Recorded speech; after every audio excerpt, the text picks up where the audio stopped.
1 second. Let me do coffee talk and then you can come in.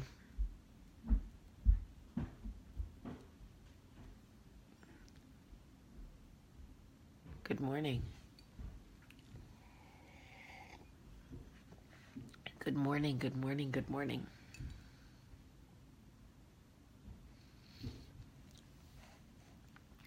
Good morning and happy November. It is November 1st. I cannot believe we are in November, which means we are 22 days away from Thanksgiving. 22 days away from Thanksgiving. I cannot believe it.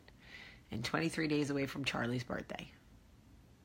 Today is All Saints Day today, for those of you that are Catholic. Yes.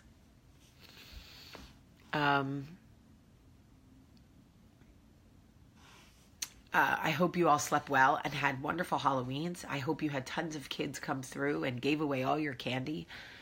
We have so much candy in this house. It's gluttonous. Ugh. So for the next few days, my kids love to sort the candy. They love to dump it out and look at who has what and make trades and things like that. And then I come in at night while they're sleeping and remove like pieces and throw them out until they have like 10 pieces left, because I cannot have them eating all that candy. There's just no way. So I wanted to tell you guys a story about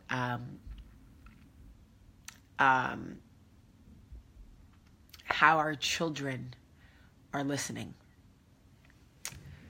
So we go to what are they called? Trunk or treat type thing over the weekend. And Michael had something to do, so I took the kids. And while we were there, I heard older kids talking about, now keep in mind this is at my church, where everybody should come and feel safe no matter what their situation, right? So I hear some of the older kids comment about how some kids don't even have costumes on. And I see my son listening to them. He's like paying attention to what they're saying. And I see him looking at the kids without costumes, looking back at the older kids. And I'm like, oh my God, this is my worst nightmare. Because we all know that they are influenced by their peers. The young ones want to be cool like the big ones, right? And if the big ones are having a moment of like, gossip or whatever, the little ones pay attention, right? So anyway, I'm like, okay, this is Max's test. I have to let him, I can't intervene. Like, I have to allow him to be tested, right? So I wait, and sure enough, Max is joined by some of his own friends, to which he then says, those kids came and they're not even wearing costumes. And the kids he was talking about are kids where, if I had to guess, they probably could not afford costumes. So on the way home, I had the conversation with Max that A, we don't have to repeat everything that we hear, and B, how did it make him feel to talk about the kids with no costumes? Like, let's really talk about how that sentiment made you feel, because I want to understand. You made the choice to repeat it, so I want to understand. You were tested, you failed. How did you feel? Like, how did it make you feel to poke fun or judge these kids? And he was like, honestly, I don't even know. I just said it. And I thought, oh, well, that's interesting. So I explained to him a little bit about socioeconomics, and that, for some people, Halloween costumes are a luxury, that we take it for granted because mommy and daddy both work, and right now we're fruitful, and that we can spend the money on costumes with no problem. But that other families can't do that, right? Like, you need to understand that in this world, not everybody is rich, white, and perfect. Like, it's just not real. And there are families who have to make a decision.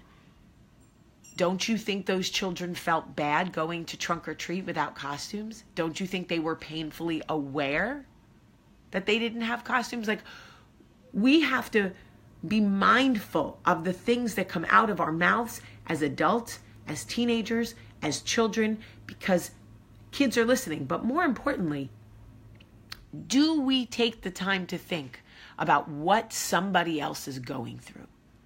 What somebody else may be dealing with? I was with Michael in Target. There was a mother whose child was having an absolute meltdown. And he made some off-color comment like, get your kid out of here, blah, blah, blah. I said, did you ever think that maybe the kid had sensory issues? Maybe the kid has an ear infection? Maybe the kid missed his nap because mom's working 2 jobs. Maybe mom can't just get out of here because this is the only time mom has to shop. Do we ever stop and think about what our neighbors and our brothers and sisters might be going through? It's so easy to dismiss everybody. It's so easy to say, oh, they didn't show up in costumes. Oh, she can't just get her kid out of here. No, sometimes there is nobody to watch the kid and mom has to go shopping. Like, that's a thing, right? So I share this with you to say that in all of our lives, we could be more empathetic to our fellow brothers and sisters. I believe we all came from one creator. That is just my belief. If that is the case, then you are my brothers and sisters. And it is my job to extend empathy and grace, even when I don't have understanding. It's not my job to understand everything you go through. I got a message yesterday from a woman who said, okay, we get it. You love hip hop. Do you expose yourself to any other kinds of music? First of all, yes. Second of all, who cares? Why do you care? If it's what makes me happy and I am truly your sister, why do you care what music I listen to? Honestly, I know it's not conventional for a 41-year-old white chick who lives in Alabama to listen to Wu-Tang Clan all day, every day, but that is my choice. My whole thing is like, why don't we try more understanding? Why don't we try to meet each other from a more understanding place as opposed to this, right? Because this only temporarily makes ourselves feel better. I would like to make a deal with you. If you can't do it with everybody in your life, start with me. I would like to meet you with empathy and grace. And anytime that I see you in whatever predicament or situation you and your family might be in, I would like to start and lead with understanding and ask that you do the same for mine. That's all. That you look at me, and when I make a decision with myself or my marriage or my children or whatever it is, that you meet me with understanding.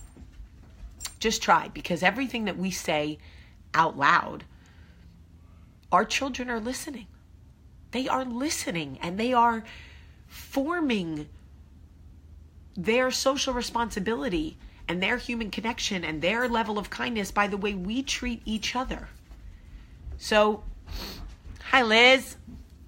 Anyway, I just thought we could make a deal. Steph's in. I love it. Steph, I appreciate your deal. Raquel, I love it. Let's just try to meet each other with understanding. That's all I'm saying. When we see another woman making a choice we don't necessarily understand or agree with, let's try understanding. Hey, listen, this 41-year-old white chick who lives in Alabama listens to nothing but hip hop. I don't get it, but maybe that's what she needs. Maybe that's how she feels, I don't know, partly normal in a world where she feels completely out of place. What do I know? That's what she wants to listen to. Let's let her listen to it. She's getting on a plane on Saturday to fly all the way to Las Vegas to meet Method Man. I don't get it, but she's clearly stoked as hell about it. Yes, she is.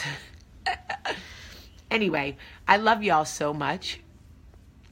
I love you. I'm so happy that you're here.